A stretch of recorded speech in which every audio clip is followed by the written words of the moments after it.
Oke, selamat pagi Tribuners. Hari ini kita berada di SMP Negeri 1 Palembang.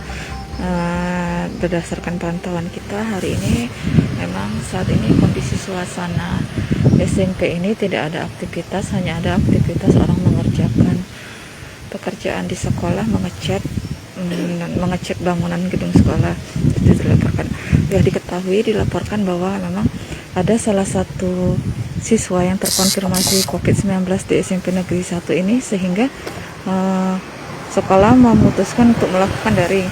Ini setelah dikonfirmasi kepada kepala sekolahnya memang membenarkan hal tersebut, sehingga mendapat laporan dari wali murid ada satu siswa yang terkonfirmasi, sehingga dilakukan belajar daring di rumah masing-masing hingga 14 hari ke depan. Hal ini dilakukan karena untuk mencegah penyebaran virus COVID-19 dan juga sesuai edaran Disdik, jika memang ada yang terkonfirmasi maka semua sekolah harus menghentikan dulu sementara pembelajaran tatap muka terbatasnya dan dilakukan secara daring.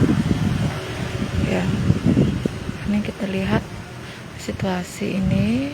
Saat ini kepala sekolahnya sedang tidak ada berada di ruangan karena sedang mengikuti workshop, sehingga tadi kami sempat sudah menelpon, dia memberikan informasi terkait hal tersebut. Dan juga sekolah sudah melakukan penyemprotan, mensterilkan ruangan agar benar-benar dapat steril, virusnya dapat tidak lagi ada, maksudnya mematikan virus ini. Ya Tribuners, untuk di Kota Palembang ini memang kasus aktif COVID-19 terus bertambah dan beberapa sekolah juga sudah terkonfirmasi positif. Ini memang juga sudah cukup banyak ini untuk di lingkungan sekolah. Namun pihak Dinkes mengatakan bahwa klaster sekolah ini belum ada, karena apabila disebut klaster itu terjadi efektivitasnya itu sampai 8%, sehingga ini memang masih belum disebut klaster baru atau klaster sekolah. Yang walaupun di Kota Palembang ini cukup banyak siswa yang sudah terkena ini. Ini ada di SMP Negeri 1 Palembang. Tidak ada aktivitas di sini.